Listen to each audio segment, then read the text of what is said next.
Hello guys, welcome to Edu Talks. तो बहुत दिन से मेरा वीडियो नहीं आया था। सो एक्चुअली मैं थोड़ा दूसरे काम में बिज़ी था, तो इसलिए वीडियो नहीं बना पाया। लेकिन आज मैं बात करने वाला हूँ एक बहुत ही इम्पोर्टेंट टॉपिक के बारे में, जो देश के सबको जानना चाहिए। इंडिया चाइना में जो वॉर सिचुएशन क्रिएट हुआ है, उसके पीछे एक्चुअल क्या रीज़न है, मतलब क्या एक्सप्लेनेशन है, क्या कुछ हुआ उधर, सब मैं आज इस वीडियो में डिस्कस करने वाला हूँ।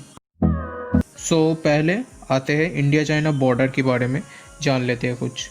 तो इंडिया पाकिस्तान में जो बॉर्डर है उसको हम LOC कहते हैं, ठीक है। वैसे ही इंडिया एंड चाइना के बीच में भी एक बॉर्डर है जिसको हम LAC कहते हैं, लाइन ऑफ एक्चुअल कंट्रोल।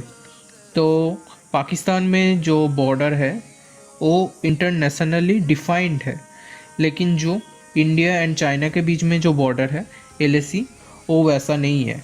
मतलब इंडियन आर्मी ने कुछ डिफ़ाइन किया है कि हमारा बॉर्डर इतना दूर है, एंड चाइनीज़ आर्मी ने डिफ़ाइन किया है कि हमारा बॉर्डर इतना दूर है। तो ये लोकली डिफ़ाइंड बॉर्डर है, इंटरनेशनली डिफ़ाइंड बॉर्डर ये नहीं है। तो इसके लिए यहाँ पे रेगुलर क्लासेस होते ही रहते हैं, लेकिन इस बार के क्लासेस कुछ ज़्यादा ही बढ़ गए एंड एक वार सिचुएशन क्रिएट हो चुका है। तो आते हैं हमारे कौन कौन से रीजन में ये वार सिचुएशन क्रिएट हुआ है। बेसिकली हमारा 3 जो एरिया है वहाँ पे वार सिचुएशन क्रिएट हुआ है। एक है Pangong lake area, Galwan valley area and hot spring area. ये 3 जगह पे चाइनीज़ एग्रेशन सामने आया है। जो हमारा गलवान वैली था उसका सिचुएशन बहुत ही सीरियस हो चुका था। तो इस सीरियसनेस के पीछे मेन कारण एक ही है कि इंडिया ने लिपुलेक पास एरिया में अपना ट्रूप्स का मूवमेंट के लिए एक रोड बनाया है। अगर चाइना ने वो वैली ऑक्यूपाई कर लिया तो फिर वो लोग इस रोड पे जो इंडिया का मूवमेंट रहता है ट्रूप्स का, इन ट्रूप्स मूवमेंट में ब्लॉकेज ला सकते हैं, मतलब ये रोड ब्लॉक भी कर सकते हैं वो लोग। ये बहुत ही एक ओपन एरिया बन जाते हैं एंड ऐसे इनसिक्योरिटी के साथ तो इंडिया अपना ट्रूप्स मूवमेंट नहीं कर सकते। इसलिए ये गलवान वैली में जो चाइनीज़ एग्रेशन था वो रोकना इम्पोर्टेंट हो गया था।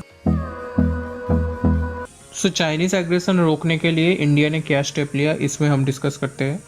तो स्टेप तो इंडिया ने लिया था, मतलब चाइना ने अपना ट्रूप्स जो है वो गलवान वैली में ज़्यादा संख्या में मुतयन कर दिया था, तो इंडिया ने भी उसके अगेंस्ट अपने ट्रूप्स को जो वहाँ पे अरेंज कर दिया था।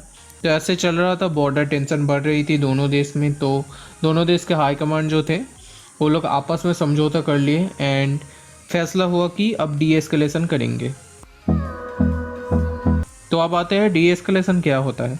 तो डीएस्केलेशन का मतलब कभी अगर दो देश में वार सिचुएशन बन जाता है तो फिर वो दो देश अपने ट्रूप्स को उस बॉर्डर में, उस एरिया में भेज देते हैं एंड वहाँ पे पेट्रोलिंग का टाइम भी बढ़ जाता है। तो डीएस्केलेशन का मतलब यही होता है कि जो ट्रूप्स दोनों देश ने भारी संख्या में वहाँ पे मुतयन किए थे, वहाँ पे अरेंज किए थे, उन ट्रूप्स को धीरे धीरे करके वहाँ से हटाया जाए, वहाँ का टेंशन नॉर्मल किया जाए एंड वहाँ पे एक नॉर्मल सिचुएशन धीरे धीरे क्रिएट किया जाए।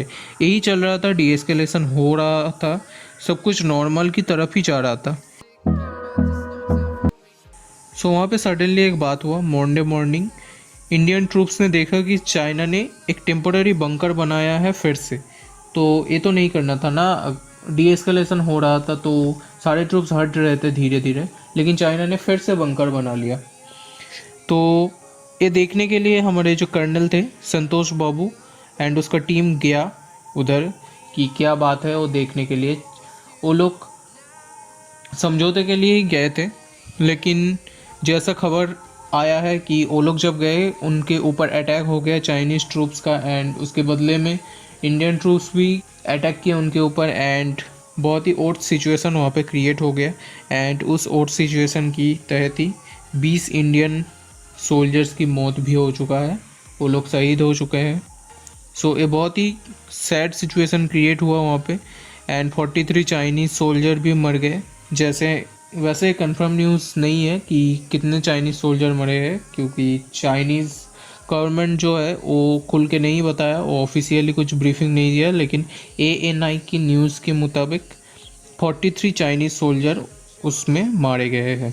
यही सिचुएशन क्रिएट हुआ एंड अभी दोनों देश में फिर से एक नए वार का माहौल बन चुका था। अब फिर से एक समझौता होगा शायद दोनों देशों में, क्योंकि वार अफोर्ड अभी कोई भी नहीं करेगा, क्योंकि बहुत सारे एक्सटर्नल कंट्रीज इसमें इन्वॉल्व हो जाएंगे अगर ये वार स्टार्ट हो गया तो आशा करते हैं फिर से सिचुएशन सारी नॉर्मल हो जाएगा। I live inside my own world of make-believe.